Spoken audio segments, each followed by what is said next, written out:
এ আমাদের পাখি গোসল করতেছে, গোসল করে ফ্রেশ হয়ে আনা যাবে।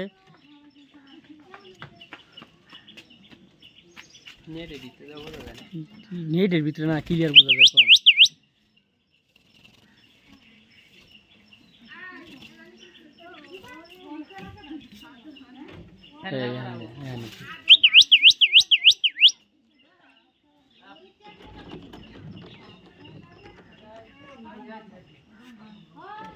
পাখি গোসল করতেছে, ফ্রেশ হয়ে না ওয়াশরুমে যাবে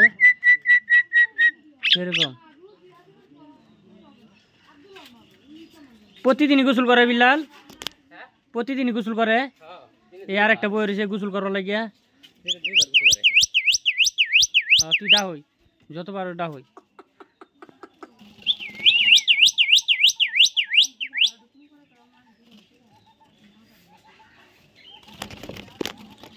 তুই ক্যামেরা ঠোরাস কে? তোরা কিন্তু ভিডিও করে ক্যামেরা ঠোরাস তুই।